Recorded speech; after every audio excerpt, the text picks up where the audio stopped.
Hello there friends, the IEM Sydney playoffs are underway. Who will become the champion of the first major Tier 1 tournament in CS2? Meanwhile, Simple has finally broken his silence after all the rumors and discussions about why he didn't go to Sydney. What does Simple say? Who is right? And what's all the quarrel with Hirumi and Overdrive? Let's find out today. Without further ado, let's get straight to it. Of course, the main topic of conversation from last night was Simple's stream. Essentially, it was the first time he made a public appearance following all the news about his absence from IEM Sydney. While he did post something on Twitter, we hadn't heard directly from him. Here's what he had to say about all these rumors. Знаете, что было смешно? Это читать вот эту реально аналитику этих всех прогнозеров, как их, которые сливают инфу, блядь, я забыл. Короче, Овердрайв говорит, на самолет опоздал. У меня билет за 10к, на самолет опоздал. Харуми, блядь, малолетняя хуйня. Забухал, закурил, я вообще не бухаю, сейчас не курю, нихуя не это. Что там еще? Руфар, Нави без Симпла, лоток свежего воздуха, особенно для питания кого удаления, позитивный вайп. О чем ты вообще говоришь, дурачок, блядь? О чем ты вообще говоришь, блядь? Даже не знаешь, что происходит в команде. Ты даже не знаешь, о каком, блядь, позитивной вайпе ты можешь говорить. Короче, тоже дурачок. Но если Овердрайв ебанутый, Харуми ебанат маленький, то Руфайр просто дурачок. Про него, типа, мало чего плохого знаю. А, инсайдер точно, поэтому ничего не могу сказать. Пропустил, блядь, Овердрайв это пиздец. Пропустил, опоздал на самолет. Ну вообще ебанутый, блядь, тип. Ебанько просто. Опоздал на самолет, блядь. Владеет информацией, нахуй, вот так вот пальцем. Я монетку подкинул, думает, что спи***нуть сейчас. Скажу-ка я это, блядь. Ну, пойдет. Почему бы и нет? Это малолетняя хуйня сидит там, блядь. Иди нахуй, займись работой, блядь, долбоёб. Что вообще, блядь, тут выёбывать? Какие нахуй ты инсайды можешь давать в своем возрасте? То, что у тебя есть крыса там в ESL или еще где-то, это не дает тебе повода вообще давать такие вкидывать инсайды. Такие, блядь, смешные уёбки, пиздец. Я хуй как каждый раз, когда читаю. Самое смешное называть себя инсайдером. Это как называть себя хуйсосом, не отсосав ни одного хуя. То есть, блядь, из 10 попыток ты сосешь хуй один раз, блядь. То же самое, что из 10 попыток инсайдер один раз дает правильную информацию, блядь. Все такие потом, ебать, ты отсосал хуй. Такой, да, я отсосал хуй, наконец-то, блядь. Ой, сука. Смешные уёбки. Не обижайтесь на меня. Ну, типа, уёбки это мой сленг. Дурачки, иными словами. What the hell? What's this big battle with Hirumi and Overdrive and all of them? And here's what Hirumi said. Why did Simple travel to Washington and Saudi Arabia? Leaving the EU is not allowed. Why didn't Navi say anything in the official announcement? And why were MOUs allowed a substitution but not Navi, even though the reasons are pretty similar? Simple had a response to that. Ну, чтобы вы поняли, насколько это вообще, типа, долб***. Вот это, что в Казу Ньюс выставили. Как Simple, если он не может выехать из ЕС, катался в Вашингтон? Братан, я не был в Вашингтоне, так же, как и моя команда. О чем ты вообще говоришь? О чем ты, маленькая подлая штучка говоришь? Скажи мне. Какой Вашингтон, братан? Изучи информацию. Это Counter-Strike Global Offensive был. Сейчас CS2. Посмотри, есть HLTV.org, там есть такая хуйня. Ence. В ивенцах написано, какие турниры, кто какие посещает и прочее. Изучи, пожалуйста. Изучи это, пожалуйста. Ну, я думаю, этим самым я дал понять, что он полный долб***. Типа, он так еще все расписывает, блядь. Ну, не знаю, факт. Но я не удивлен. Не знаю, что я вообще высказал. Next, Overdrive responded to Simple. On his stream, Overdrive explained that they chatted with Simple in direct messages all night and resolved nothing. According to Overdrive, Simple alternated between aggressive behavior and claiming he didn't want to insult anyone. Then he eventually deleted their conversation to prevent Overdrive from leaking it to anyone else. To sum it all up, Simple provided a lot of content for the next few days, but didn't reveal the actual reason for his absence. Unfortunately, it's still unclear whether it's due to documentation issues or anything else. On the same stream, he added that he doesn't know if he will play in the next tournament. For context, Navi's next tournament is Blast in Copenhagen, which is in Europe and should be accessible for him. But I'm starting to doubt everything. Could it be that the problem isn't with the documents? Now, those rumors about Navi and Simple parting ways don't seem as unrealistic. Friends, what do you think about this? Whose side are you on? And will Simple stay in Navi after all? Share your thoughts in the comments. As always, I'd love to read them. And to conclude the news about Simple, he also mentioned that he had talked to Valve about CS2. Did I talk to Valve about CS2? They messaged me on Twitter regarding my post. I said, if you want to be a pro player, wait for 3 months for them to fix the game. And they were like, what's the problem? And you know what I did? I didn't respond. How can you ask me what's the problem when the whole darn internet, the entire Twitter is talking about the issues? Don't you see the darn problems? Disrespect, I swear. Well, Valve, as always, just playing in their own style. We hear nothing, we see nothing, but you know the cases, they're just doing their job. What else do you need? And well, after all this drama, it's time to move to IEM Sydney. Today we have the quarterfinals, a massive stadium, tons of CS fans. This is what we love, not like what's happening at EPL, where there are 1.5 people in the audience at all. Opening the playoffs with their match, we have Complexity and BB. Let's see how the audience welcomes them. The first playoffs in CS2 start right now. NAVI's revenge arc, it's Bed Boom!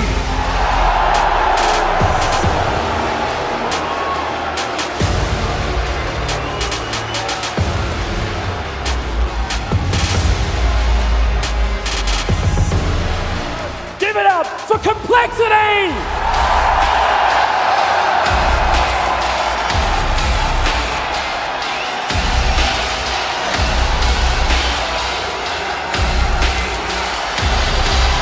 Complexity making it through to their first playoff. Can they take that one more step? That is the question we're all asking, but turns out the crowd certainly. Complexity chose Anubis, and here we go. As we can see, the whole arena is rooting for Complexity today, which is not surprising at all. So the young guys from BB had to face not only a formidable opponent, but also the entire crowd. But, well, things didn't go well for them from the first few rounds. BB had neither economy nor frags, nothing. Moreover, Complexity quickly found entries on all weapon rounds, forcing BB to save constantly. It's obvious that Complexity is much better prepared for this map. They use grenades effectively, shoot with no errors, and consistently find entry frags. Complexity even won the second pistol round, so now only a beautiful clutch could add intrigue to this match. Fortunately, BB has an experienced player who can make such a play. 4-11 wants to improve upon that, and he does! Oh, Nafany! Hello! A magnificent clutch by Nefani, but unfortunately it didn't have a significant impact on the game. Complexity read all of their aggressive plays perfectly and shut them down without giving them a chance. Complexity logically wins their pick 13-6. Next was Ancient, BB's choice, and here these guys decided to play just like on Anubis, with no slow attacks, simply rushing the bomb sites, and it worked this time. Just look at how Nefani rushed and won the round, all by himself. Maybe not everything is so genius in their tactics, but there's definitely no problem with their shooting. So this simple run and shoot strategy worked, earning BB 7 rounds on their T side. Well, he needs to be aware of the push coming through. They know where he is. Let's see what Danis can do. He's going to have to line them both up. Smoke in onto his position, gets rid of Hallzerk initially, and now it's problems! He's got it done again! This kid is so good in the clutch. In the second half, Complexity decided to use their own aggressive pushes against Nefani's team. JT began calling one aggressive push after another, and for some reason BB was not ready for this at all. BB's advantage was just fading right before their eyes. The score was 10-9, the defense had a force buy with only 2k, and Siren has just a USP. But who would have thought that they could create a real esports miracle with it? Too soon! They've looked away. What can he do now? AK! Hang on a minute. Siren, the young gun. 2 isolated aim duels on offer. This would be a magnificent clutch. No way! Get it. A 1v5 for Siren. Holding on to the nade. It started with a USP. Can it finish with an AK? Oh, not quite. Ali saves the day. But that would have been... That was so close. It could have been a legendary 1v5 USP clutch that I'm sure would have buried Complexity on this map. However, everything happened quite the opposite. I don't know what happened within the TeamSpeak after this, but it's as if those mental issues that have been haunting NAVI from team to team resurfaced. The opponents were trading rounds and the peak moment became the 3v3 situation at 11-10, but it didn't go BB's way. However, at 11-11 for some reason they decided to go for a force buy. They could have comfortably given away that round and then take it to overtimes, but the team decided differently. In reality, taking risk is a noble, but CS itself didn't appreciate it. Oh, Karen! There you go! And it's Holzerk in the one-on-one. It comes down to it again. Siren is stuck in the corner, wants to swing, but you're never going to win it that way. Complexity. They almost ran into the iceberg, but they've managed to... Well, it was very close, and Holzerk of course played the showman and won a clutch, getting the crowd pumped up. In the end, Complexity pushed through and won 2-0. Timing needs to be perfect, and it is not. Siren, he is done, and so is Betboon. Complexity, one step further here. Congratulations to Complexity and nice try, BB. Anubis seemed hopeless and Ancient was decided in just a few clutches. In any case, the guys displayed some fantastic CS, even defeating Vitality and having a chance to advance directly to semifinals. If only they could have squeezed past Mouse. Either way, this is their first Tier 1 championship. The team looks very promising, and it seems like we have another solid player entering the pro scene of CS2. Let's move on to Faze versus Ence. I would gladly watch this even in the finals. The Danish captain duo Kerrigan versus Snappy. It's time to see whose side the crowd is on. At the moment, it's Ence!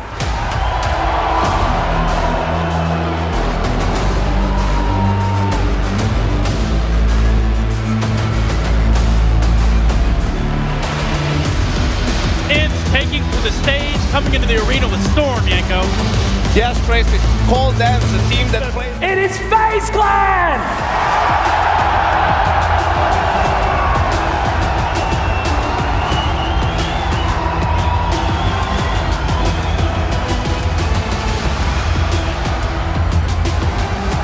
Faze were up, Faze have been down, and now they're all around, Black. They're made for the arena, Trace. Here they are in their natural element.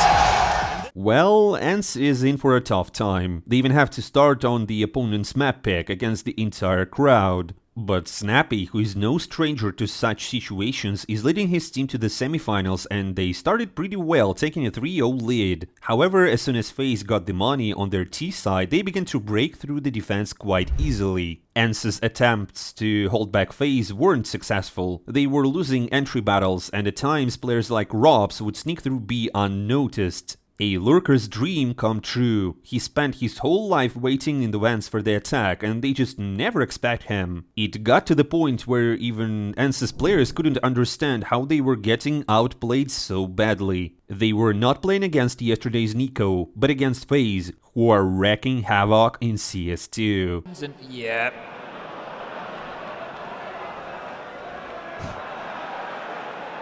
Non-verbal communication there. But it was just Faze all over it. It is as if, you know, those same Faze from 2022 winning tournament after tournament, they have returned. Their team play is top-notch and their shooting is superb with Kerrigan who feels right at home on the stage. They were absolutely dominant, even though in reality most rounds were decided in clutches or very close situations, but Faze was unbeatable in them today. One rifle, all they need!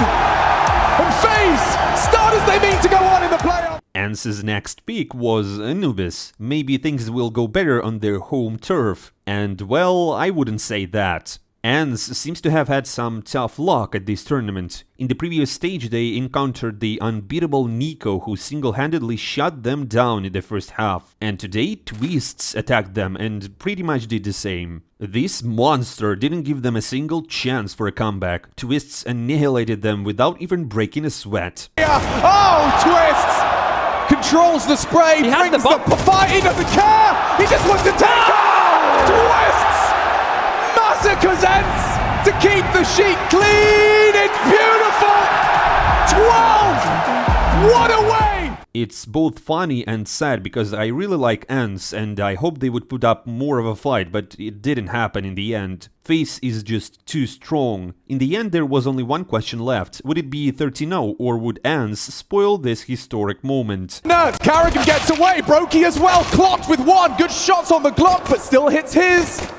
Nerds and Snappy to keep Ence in it, or it's all over from behind. Rain has done it, and Faze with the perfect finish.